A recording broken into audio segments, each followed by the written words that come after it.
Vi ska rappt gå vidare och ha en panel om identitet. Och det finns ingen mer lämpad att hålla denna panel än Fredrik. Så välkommen upp på scen. So I guess we will switch into English. Yes, and I guess we have to. Yeah, exactly. And the ones that are actually here, the panelists, should actually enter stage. And while we're fixing to get the other two on the link, I have a few questions regarding this.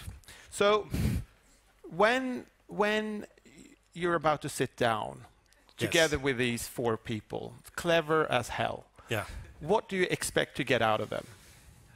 I hope I'm not going to be peeing myself when I'm sitting up there, but I'm hoping to see the kind of different approaches that they have to identity and how we're going to act in a post third-party world, right? Pretty much. So are we in a identity crisis for this industry at this point? I would say yes. Someone got that one, by the way. Good. But we'll see what they say. Yeah, cool. So with that, I think you could, without further ado, go up and have a splendid time. Yeah. Let's see here. Can we see? Oh, there we go. Hey, guys. Yeah, so I actually read this article. I've read a couple of articles saying that people are quite ready for a post-third-party cookie world, which I don't really agree with. And what we saw in the beginning of the whole event was that it feels like the buyers are a lot more worried than the sellers are, and that kind of makes it even more kind of strange to understand this. So with me today up on the stage is Ingvild Naess, Chief Privacy Officer at Schibsted. I think she's over there, yeah. And then we have Joanna Burton, which is Chief Strategy Officer at ID5. And then Lisa Blom, who has the longest title here, which is Head of Industry Relations Northern Europe at Google. I didn't invent it myself. No. And then Bill Michels, SVP for Product and Engineering at the Trade Desk. Hey, Bill. Hey, everyone. Yeah, so I wanted to kind of divide this up in three different parts. So kind of the challenge of where are we and why are we actually talking about this? And then look at your solutions and see what you guys are up to and how you're kind of approaching what identity is and how we're going to work in the post third-party world. And the last part, a little bit like where we are right now and what problems are we already seeing, or are we actually implementing stuff already, or as to find some solutions there as well. So I'm actually going to kick this off with Bill, as you're representing the buyer, the buyer side of this, and I mean, coming all the way from Trade Desk, one of the biggest DSPs in the world. What's the kind of approach, or why is this so important for the buyer out there? Right. Sure. Happy to kick it off. So I'd say you're right, exactly right. We represent the buyer. So our goal is to put their money to use in the most effective way, right? So we have a nice position where we don't have any conflicts like that. We don't represent anything on the sell side, which is great in terms of building product and deciding what to prioritize on a roadmap. It makes it a lot cleaner. So when we think of identity, our goal is really to be agnostic. Like we want to say, look, if advertisers have their own first-party data, if they have IDs that or I should say brands and agencies for that matter, if they have IDs that they have a preference to, if they have if the market or they decide they'd like certain third-party identifiers, that's great as well. We want to take any tools that are available to help get the best results for their spend.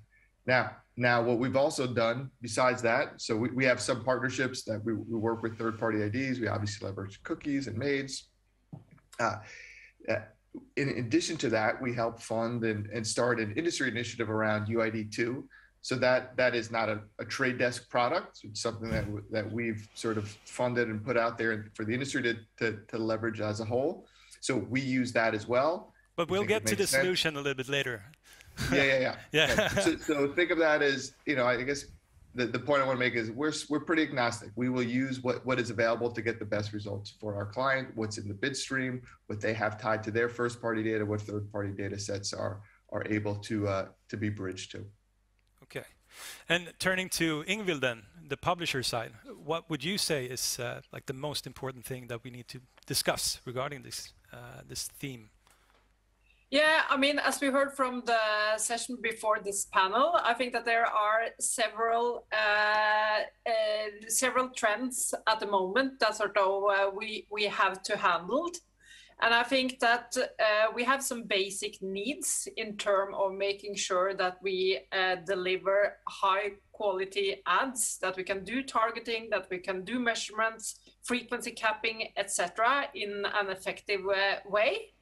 And I think that for us as a publisher, we see that with everything that is going on now, it's all about maintaining and strengthening the direct relationship with our users. That is sort of really the key. So for us as a publisher, we have for years and increasingly now really investing in our own logged in ecosystem with first-party data, where we have sort of direct relationship and a relationship built on trust, and where users are in control over their own data. I'll get back to that about the kind of ecosystem when it's kind of a walled garden you're talking about there. But I'd like to go forward to the next step, which is the solutions, and talk a little bit more about that. We've heard a little bit from those guys, but not so much from you. ID5, what do you feel is the kind of solution on how to proceed in, living in a cookieless world? Well, thank you for having me. I think one of the things that hasn't come up yet, I think it's really important that the solution that we have as an industry is privacy by design. So Ingrid raised the importance of a solution that works for the users, and I think that's really critical. I think the reason we're here, the reason we're having this conversation today, is because there's a lack of third-party cookies already, which is to do with moves by big tech companies restricting access to third-party cookies and regulation, and just a feeling that consumers don't really know who to trust or don't really want to share their data. It's great if Schibsted can build a closer relationship with their users and have more authenticated users, more logged in users, but that doesn't work for everybody. A user may not want to share their email address or any sort of authenticated data about themselves, but they may be happy to share something like their location, to have some advertising that's specific to their location, but not specific to their actual email address, or maybe they have an email address they just use for logging in, and it's not actually relevant for advertising with them. So I think it's really important that we have primarily a solution that works for users. So at ID5 we take the pseudonymous approach, which is where we'll take the signals and convert them into an ID, and the ID has no data in it, no age, gender, demo, no information in it at all, and it's hashed, it's encrypted and before it's shared in the bid stream. Similar to Bill, we want to be agnostic. So we want to be agnostic with all the platforms and partners that we work with. We're just simply an infrastructure player. We're just ad tech plumbing inside the tech platforms and inside the publishers that we work with. It's thrilling to be here in real life alongside so many of our partners and publishers that we work with across Sweden. Sweden has really, what I've seen, has really leaned into this topic, and so we have 11 million IDs available per day in just Sweden alone right now. So you can give your perspective. What's it like from a publisher perspective? No, I'm doing the questions here. Okay. So we've talked about there was an ID solution. We had some walled gardens ID solution. What about Google? How's their approach? What are you guys thinking? Well, I think to answer that, you also need to take a small step back and look at why did we end up here. We've seen a trend over quite a few years now where users trust advertising and the advertising industry less and less. This has created pressure from individual users, from consumer groups, and in the end from regulators. And I think the first big example was the GDPR, and that's over 3 years ago now. the build up to the discussion is an even longer time frame. So this is a long period of time we've been in this development. The current discussion is the Digital Services Act, where some people have gone as far as saying targeted advertising in and of itself is harmful. They don't even talk about privacy anymore, but the targeting in itself is harmful to users. And I think this is the challenge that we as an industry need to address. Until we fix user trust, we will see new proposals, new regulation. We will see GDPR 2.0, 3.0 and 5.0 if we don't as an industry take a step forward and start actually addressing user trust. From Google's side, we think this needs to be done in a few different ways. You need to ensure that the data you do collect is safe and secure, so you take responsibility for the data you do collect. You need to ensure that the user's choice and settings are respected, and you need to ensure that users feel that they have control over their data and their advertising experience. We think that should be done with first-party data. I think everyone has talked about that today, but it is really what it boils down to, because it is you as a controller of first-party data who can ensure the data is secure, that users have a choice, and that they have control. We also think we need to work much more with automation and intelligent systems that can predict rather than specifically pinpoint individual users. We have also chosen to move away from individual targeting and individual identifiers and rather look at groups. We also lean in a lot on privacy technologies like federated learning, on-device learning, differential privacy. That means that you insert some level of noise in data to increase privacy, and similar technologies. At the same time, a lot of this is still in development, so we are still some way out before we can say exactly where we're going to land. But those are the principles. So we got to 2 years more, pretty much, when we kind of postponed the whole cookie death, so to speak. But I want to go back to the walled garden part, because I think that's quite interesting. I have an idea, or I have a thought that if you kind of create all these kind of walled gardens, will we kind of go back to what programmatic was long time ago, where we didn't have any global frequencies or anything like that? It was more like, okay, we're buying there, we're buying there, we're buying there, and there's no contact. Is it where we're going, or what are your thoughts on that?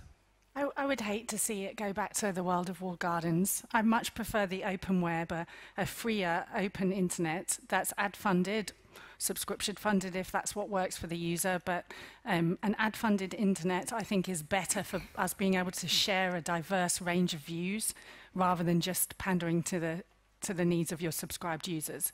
So I'm passionate about the open internet. I think being able to target into specifically the local publishers in Sweden and the local publishers in each market, but in an effective way, to be able to frequency cap in an effective way, to be able to measure the results and get the credit that that publisher delivered for that part in the funnel. I think that's really important, not to have to go back to sort of a more restricted access. But so will there be is it possible having some kind of collaborations between different walled gardens, and in that way kind of find a way to find solutions? What do you think, Bill? I agree. I'm passionate about a thriving, healthy, open internet funded by advertising. I think that there's lots of benefits there, mainly for the consumer and the world as a whole. We don't want 3 to 4 websites and that's it, and everything we consume, whether that's news, entertainment, TV shows, and every different panel is funneled through those. I'd rather see lots and lots of different options, and let the consumers choose. And then each of those different publishers have a value exchange with the consumer. And part of that value exchange could be a subscription, or it could also be identity, a form of safe identity, privacy safe, that they can control those options around. And then with that privacy safe identity, you're able to do interest-based advertising, which gives the publisher a fantastic model to, have healthy economics around their business. So can you do it with, if walled gardens, if you have a few of them, they could share something to allow frequency capping to do better ways to like enable advertisers to understand who's seen what and measurement, possibly. But I don't know if that's the right question. I think it's more about the users and consumers. And I think we'd all benefit from having lots and lots of choices and let publishers and service providers battle it out with providing the best content and products for the consumers. Good answer. Moving down to the last part then. How is it today then? Because we've seen Safari, they've turned down, the whole cookie part, Firefox done it. Have we seen any, like, when it happened, what happened to revenue streams? Did we see any differences in CPM levels and stuff like that? What do you say, Ingvild? Yeah, I mean, I think it has been all over the news over the last few weeks, right? About how this has hit the different players. I think that it's quite clearly an advantage now to have a direct relationship with users, to be able to collect first-party data and not be dependent on the third-party tracking. And I think that I just wanted to follow up also with respect to what Bill said, because I think that the part relating to consumer choice is really critical here now, because I mean, when we're talking about these technical restrictions or the legislation that we see now, when we're talking about, I mean, the anonymous IDs are more or less dead, or at least will have a very limited scope.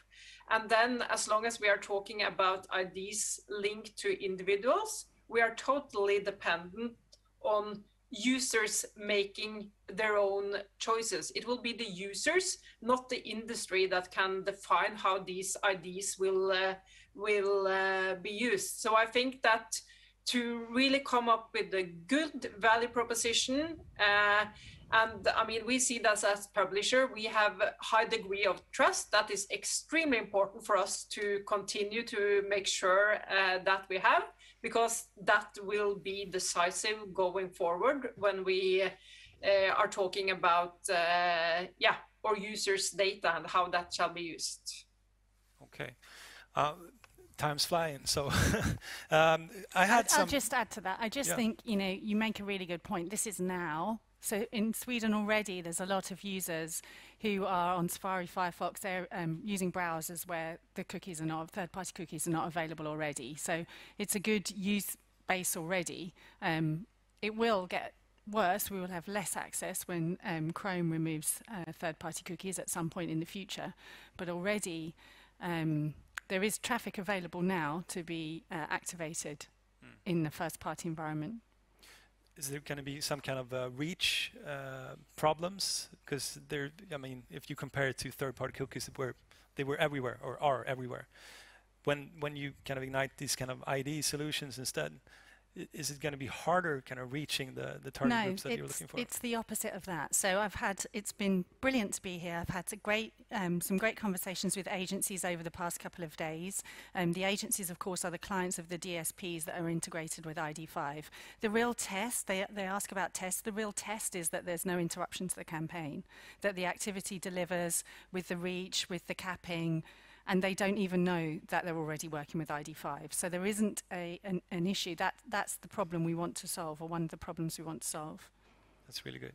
So do you guys, we have about 1 minute left. You can give 2 advices for the future when 2023 comes, let's say June, and there's no cookies. There's a different, ways of, finding solutions to target your groups, and we have users that are hopefully happy. Two concrete tips.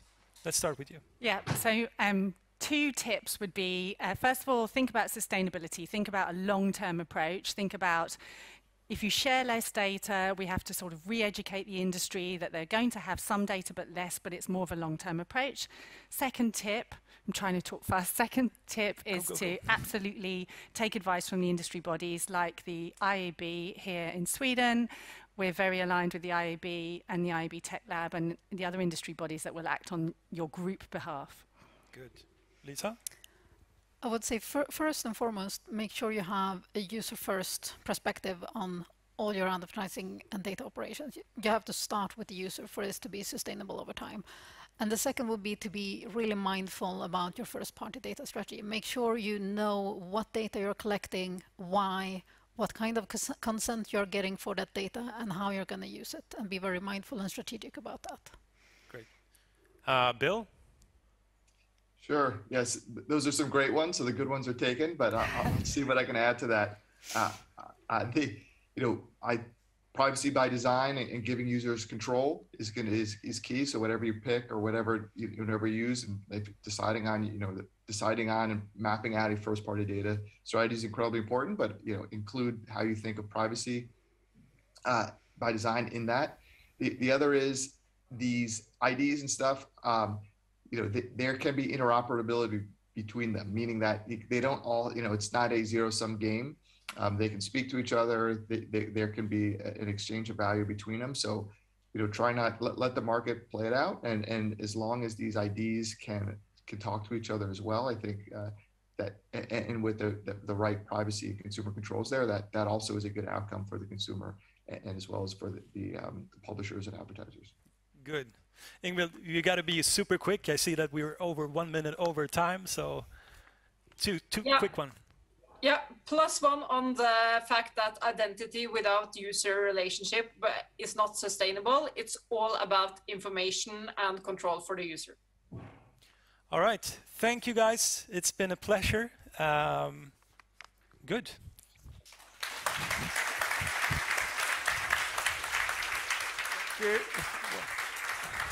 Thank you so much. And Fredrik, just a quick one. Is anyone really against open internet? I hope, is there an opinion where we want a closed internet? I don't know. It might be revenue streams going different ways. Owner value, right? Yeah. So how do we make sure that the ones striving for open internet will get rewarded? Oof, big questions. Yeah, we'll leave that to the mingle. Okay. I think so too. Yeah, all right. Thank you so much. Thanks.